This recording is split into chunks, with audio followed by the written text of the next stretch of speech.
But don't we think that Andy Reid and company will change their approach? I would think so. How can you, for example, not double cover Jamar Chase? Please. How can you let yourself continue to do what you did in that game? Maybe it's good for the Chiefs that they got burned by, and sometimes the established coaches, the attitude is, you got to prove it to me before I'm going to devote extra resources to you. Well, Jamar Chase proved it this month. So I'd like to think Andy Reid, with all the pelts on the horse, on the wall, wherever all the pelts are, he's got got enough pelts to put him on the horse and the wall. I'd like to think that he's recognized that he needs to say to Steve Spagnuolo this week, we got to do something different to try to slow down number one. 100%. The Chiefs were way too aggressive in the first matchup. That was their biggest problem. I mean, again, we had a 3rd and 27 late in the game, and they went all-out blitz and left Jamar Chase one-on-one. He just throws the ball up. Look at all these. These are one-on-one shots. My assessment of the game a little, Mike, and this is where I think it's got to change to a degree if you're Kansas City on that defensive side of the ball, and to your point where I think you might be right. You get burned like that, you got to change some things. There's the 2 long Jamar Chase touchdown passes. The one we showed there, we caught the little out route and split everybody and ran for a long touchdown. And then there was one in the 3rd quarter where he caught one, in the cover 2 hole up the left sideline for a long touchdown. They played, zone coverages there. And here, I think this scared Steve Spagnuolo. Like, oh, man, I can't play zone. He's going to get a completion, and then they're going to run after the catch. But this didn't happen a lot in the football game. And as you even saw in that replay there was people there for Kansas City to make the tackle. They just didn't converge and make the tackle. My biggest thing, what I would say to the Kansas City Chiefs is, if you blitz and play over-aggressive and man-to-man against this group in Cincinnati right now, then you're playing with fire, and your butt's going to get torched in this game, and you're going to be in a shootout. When I watch it, just like the Titans last week or Kansas City, when they played zone for the most part, other than those 2 plays I just explained, why wouldn't you want to play zone? First off, you don't let Joe Burrow just go, wait, one-on-one, let me find my matchup. Oh, boom, Higgins, Chase, Boyd, whatever. So zone, you make him think. The other thing I would say, too, is zone, he gets to drop back. He's got to read things out. And what does that do, Mike? It lets the pass rush get home. Wait, he's got to read it. He's got to pat the ball once, get to the second read. And in that game there, they were so close to causing disaster, that Chiefs D-line, and hitting Burrow and strip sack fumbles so many times. They were. I really felt like they gave them the get-out-of-jail-free card, as we like to say, with blitzing and then Burrow going, wait, I know I got to get it out fast, so let me just find the matchup. And to me, that's where Kansas City's got to change. I know Kansas City wants to play man-to-man, and their secondary's got some good players, but you can't match up with these freak shows in Cincinnati.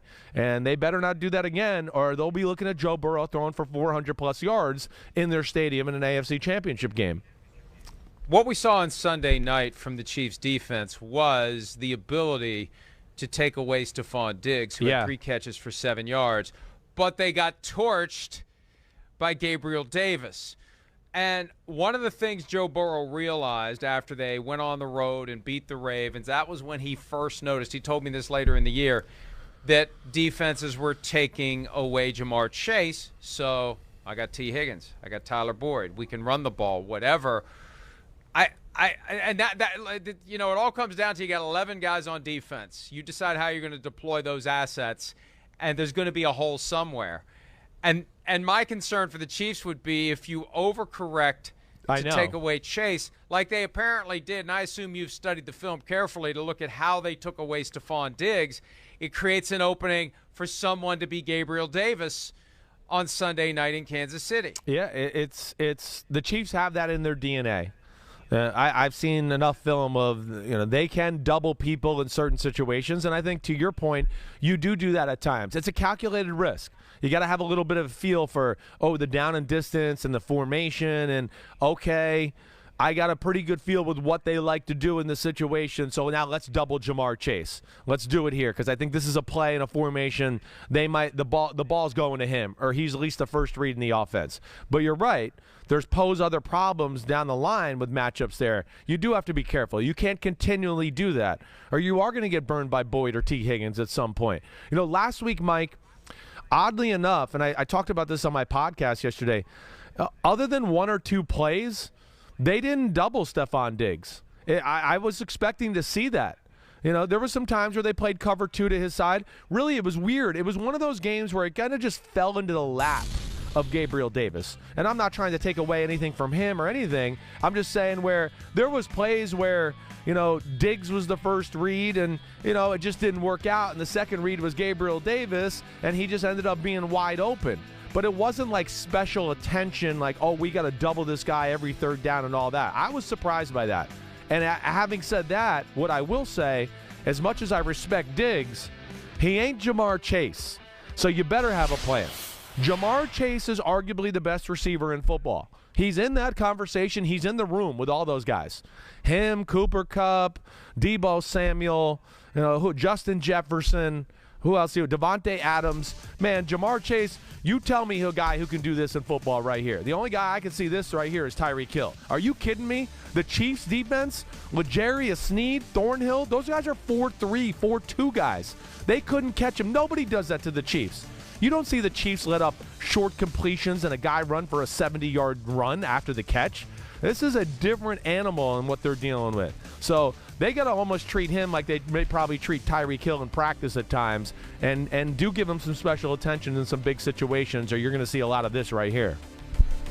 And I think that's the reality. You need to accept the fact that the Bengals do have the guy who can be the answer to Tyreek Hill. And the good news for the Chiefs defense is they have seen this. They have dealt with this. They have been burned by it in practice for years now. Let's hear a little bit from Andy Reid on the Bengals beating the Chiefs in Week 17 and what relevance, if any, that may have to Sunday's game. Yeah, Darren, they made big plays on us, and both sides of the ball where they were able to slow us down and then pick it up on their offensive side. And so, we've got to do a better job all the way around.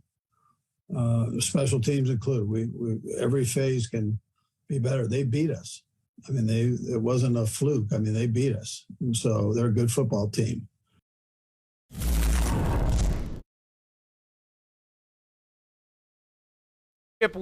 I guarantee you somebody was saying, hey, Coach, they really want us to sit in front of the big curtain with the logo and the trophy and the sponsorship logo, like we saw with Shanahan or McVay, and we saw it earlier with Taylor. And he was like, you want me to do this? I'm sitting right here. Yeah, I'm not leaving. Right. I got a burger here. I'm watching I got film. a burger here. I got a piece of cake here. Right. I got my film. You want me to do it? You just turn on the camera. Just turn on the camera and let me do it, and so I can get back to eating my lunch. I'm not going to go sit in front of that curtain. Like, where's the backdrop? I really did. It's the first thing I wondered, because I love the championship game backdrop. I do. There's something about it where I just start to feel the nostalgia and, oh my gosh, here we go. Oh. We're getting so close. What? He did do one in front of the backdrop, Courtney says. Oh, so he did do it later. Narrative. Okay. I like it better to think that Coach Reid said. He pulled a power play. I'll use that thing as a napkin. I'm not using it as a background. Yeah, well, to what he said there, I mean, they got beat. They got beat, and they let a quarterback and an offense get on fire with some of the defensive calls we talked about. The other thing, too, is this is an aspect of the game, the second half. Like, I looked at that game, and you go, well, what did the Bengals really do? What did they change? Because the Chiefs did whatever they wanted in the first half, and the second half, what happened? The Chiefs got a little off-kilter on one or two drives. They only had the ball 3 drives in the second half. Can you believe that? Three times, which is pretty amazing. But the other thing that I thought was a big difference in the game in the second half, where I don't think this happens this time around, and I'm not sure everybody remembers this, the Chiefs were banged up on the offensive line in that football game. Joe Thuney had to play left tackle. Remember, Orlando Brown got hurt in pregame warmups, I believe. Lucas Niang got hurt at right tackle early in the football game. So they had to juggle some things around there. And the one thing that jumped out to me about the second half of the game was Hendrickson gave Thuney some issues in the drop back pass game, it made Mahomes have to scramble and move and not stay within the rhythm of the offense, and that led to them, not driving the ball and getting a whole lot of points that way. So that was one thing that certainly jumped out to me where I go, that's not going to happen this time. The Chiefs O-line is healthy. They're ready to go, and they're one of the best pass-protecting O-lines in football. So that's where the Bengals are going to have to do a little zigging and zagging on their side of the ball, and I have seen that over the last few weeks, Mike. The last 2 playoff games, the Bengals have changed some stuff up and become more creative on the defensive side of the ball, and I think that's going to come in very handy if they want to try to pull off this upset in Arrowhead. Nothing like having a great young brash team to really motivate the coaches to be creative, to put in the time, to put in the effort, to have confidence that they can bring into the meeting rooms and bring onto the practice field different concepts that they know their guys can execute, even if it hasn't been something they've done all year long. So, a couple of great games. Ooh, I can't wait. On Sunday. Hi, I'm Mike Tirico, and thanks for watching. Make sure to hit subscribe for the latest news and highlights from NBC Sports.